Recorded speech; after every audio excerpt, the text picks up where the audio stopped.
health is something that's completely neglected today. Gusukura amara ni umuti wirengagizwa cyane muri iki gihe, ariko iyo udasukuye amara n'ubwonko bwawe buratokorwa.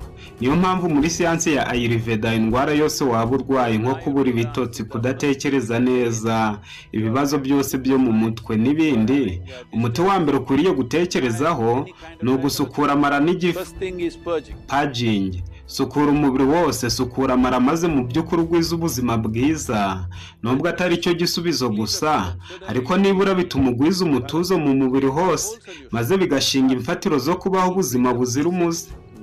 Necessary atmosphere in the body to make the corrections, either with medicine or with necessary practices, you can bring about correction. Birababaje kubona abantu batarasobanukirwa ko indwara barwara baziterwa n'imyanda yabuze uko iva mu gifu no mu mara, kandi iyi myanda iterwa n'ibyo kurya ndetse n'ibyo kunywa bifuditse byiganje mu basirimu. Umuti mwiza ku ndwara iyo ari yo yose ni ugusukura amara n'igifu. Muri iyi video ngiye kubabwira ibintu bine mwajya musimburanya musukura amara, maze mukagwiza ubuzima bwiza iteka ryose.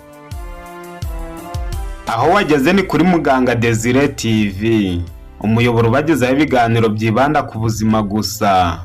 Nitwe ba mbere mu kubategurira ibiganiro bibarangira ibyatuma musubizwa ubuzima bwiza gusa. Mwihutire gukanda subscribe n'inzogera mutazongera gucikwa n'ibi biganiro, mutapfa gusanga ahandi atari kuri Muganga Desire TV. Inzahura buzima. Ubuzima buzira umuze buri mu biganza bya buri muntu wese aramutse yize neza amahame yabwo akayashyira mu bikorwa. Nk'uko buri kintu cyose kigira amahame akigenga, niko n'umubiri wacu ugengwa n'amahame ntakumirwa. Kuyubahiriza bitera ubuzima bwiza, naho kuyatatira bigakurura ubwoko bwose bw'indwara. Gerageza ibintu bine bikurikira usukura amara maze ugwiza ubuzima bwiza bw'umubiri muri rusange. A yogi is always supposed to, have bowel movement twice a day. See? Twice a day. Because the colon should be always clean. Umuti wa mbere ni ukurya kabiri ku munsi gusa.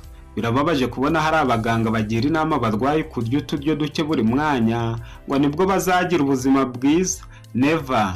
Ubu ni ubumenyi buke. Hagati y'ifunguro n'irindi hakwiriye guca nibura amasaha 6 kugeza ku 8. Ababizi neza haca amasaha 12, rya mu gitondo no ku manywa gusa. Umuti wa kabiri ni ugusukura amara ukoresheje umutobe w'igikakarubamba. Ufata ikibabi cy'igikakarubamba ukagisekura ukavangamo 1/3 cy'agatase k'amazi, ukakanywa ukibyuka mu gitondo, bitera kwituma neza kandi ukituma imyanda myinshi. Umuti wa gatatu ni ukunywa ikiyiko cy'amavuta y'amagaje ukibyuka mu gitondo. Amagaje arusha imbaraga igikakarubamba mu gusukura amara.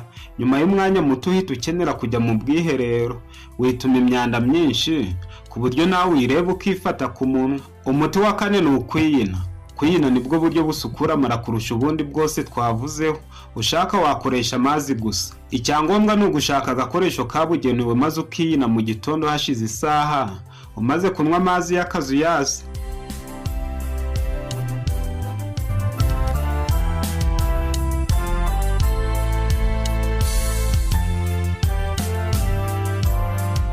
If you know human body, niba ushaka umurongo mwiza w'ubuzima, ukwiriye kugenzura uko wiyumva igihe wariye ugahaga n'igihe mu gifu harimo ubusa.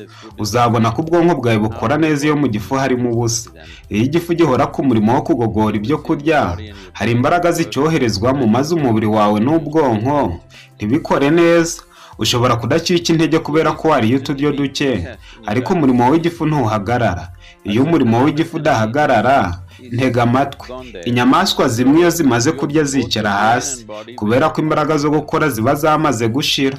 Nicyo gituma iyo zimaze kurya zicara hasi. Ibi kandi biba no ku bantu. Iyo bamaze kurya bumva bakwicara hasi kubera ko nta mbaraga ziba zisigaye zo gukora ibindi. Because there is not enough energy for other things. Now you think by eating small meals through the day you can be... Noneho wibwira kuri iyo turyo duke wagira imbaraga umunsi wose. Birashoboka, ariko imbaraga zawe ziba zagabanutse. Niba ushaka kugira imbaraga zuzuye, ukwiriye kurinda umubiri n'igogorwa ku buryo ibyo warya byose mu gihe cy'amasaha 2 cyangwa 3 igifu kiba kirimo ubusa. Ibi nibyo siyansi ya yoga ishimangira. nyuma y'amasaha 2 cyangwa 3 igifu gikwiriye kuba kirimo ubusa. Kuba kirimo ubusa ntibisobanuye ko ushonje. Iyo imbaraga z'umubiri zagabanutse nibwo haba habonetse inzara. Ibitari ibyo igifu gikwiriye kuba kirimo ubusa.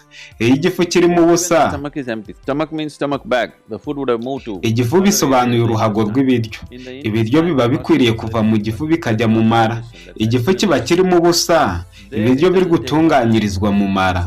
Igihe ibiryo bikiri mu gifu, uba ukwiriye gukora imirimo itavunanye, byamara kuvamo ugakora cyane kugira ngo intungamubiri ziri kurobanurirwa mu mara zinjire mu mubiri. Ngahibaze niba urya umunsi wose, uba witeje akaga ko kurimbura imbaraga zose z'umubiri. Menya iri somo: iyo ibiryo biri mu gifu, iyo igogorwa riri gukorwa, umurimo wo gusohora imyanda urahagarara. Hafi aho purusa 80. Gusukura umubiri kuberamo utunyangingo duto guhagarara kuri purusa 80. Cyangwa mu yandi magambo, imyanda ikwiriye gusohoka mu mubiri wuheramo, maze ikabyara ibibazo kabutindi nyuma y'igihe runaka. Byongeye kandi niba uryagagura, igogorwa ntirizakugendekera neza, kuko imyanda yiherera mu mara ikabuza intungamubiri gucengera mu mubiri. Ibi nibyo bitera indwara. Umara umunsi wose imyanda yaheze mu mara, amara yanduye. Iyo amara adasukuwe, biba bisobanuye kuri kwikururira ibibazo umurengera. Amara akwiriye guhorana isuku. Colon not being clean means you're asking for problems. The colon should be clean always. In yoga, there's enormous importance to this. Ibi byumvikana neza muri siyansi ya yoga. Iyo warwaye ukagana muganga akubwira ko kwiyiriza ubusa ari byo byakuvura, kubera ko bazi neza ko indwara warwaye iterwa n'amara adasukuye, nta kindi. Kandi ibyo abantu barya muri iyi minsi bituma gusukura amara bibabera ingorabahizi. Tuvuge ko hari ifunguro rimwe rihagije ku munsi, akaba ari ryo wiririrwa gusa cyangwa ukarya imbuto ku rindi funguro. Uzabona ko amara yawe adashobora guherwamo n'imyanda, ahorana isuku ihagije. You will see your colon will always remain clean. And people should try this. Kandi abantu bakwiriye kugerageza ibi ngibi, maze bakabona ibyiza bageraho. Bakwibonaho ibitangaza bikomeye. Buri munsi bagenda bava mu bwiza bajya mu bundi. Every day that's how you're supposed to feel.